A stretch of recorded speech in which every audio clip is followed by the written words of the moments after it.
La plupart des personnes ont sur leur ordinateur le système d'exploitation Windows de Microsoft. Ceux qui ont acheté un ordinateur Apple ont le Mac OS X. Mais un petit groupe de personnes a sur son ordinateur un système d'exploitation Linux. Et c'est pour cela que le centre de recherche public Henri Tudor a organisé les Linux Days. Pour tous les non-spécialistes en informatique, nous avons demandé à Patrick Harpus de nous expliquer en quoi consiste le Linux. Linux, c'est un système d'exploitation libre, c'est-à-dire chaque ordinateur qui fonctionne doit avoir un système d'exploitation. Maintenant, Linux est aussi un système d'exploitation, mais libre, c'est-à-dire on peut copier, on peut modifier, on peut voir comment Linux fonctionne. Ça a été développé par des volontaires et on peut vraiment distribuer gratuitement et librement. Et voici Tux, le petit pingouin, la mascotte de Linux. Son système d'exploitation et lui sont au centre de cet événement. Les Linux Days s'adressent essentiellement aux utilisateurs qui ont déjà une certaine expérience de ce programme. Bon, les Linux Days ont comme objectif trois objectifs majeurs, c'est-à-dire primaire, c'est des cours qu'on offre aux gens d'apprendre Linux, mais aussi des logiciels liés à Linux.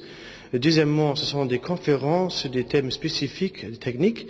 Et troisièmement, c'est une exposition dont le visiteur peut visiter des firmes de la région, mais aussi d'autres projets des logiciels libres.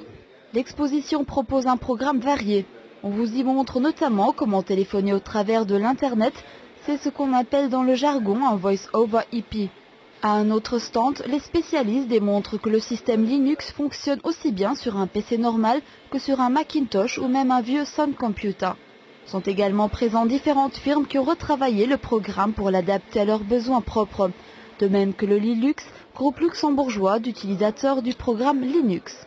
Pour tous ceux qui souhaitent changer de système et adopter le Linux, il est possible de s'adresser au Linux au travers du site www.linux.lu.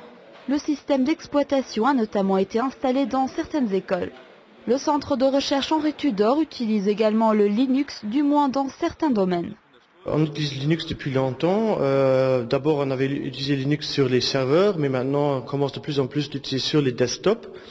En outre, le CAP a créé une plateforme d'innovation qui s'occupe du logiciel libre en général.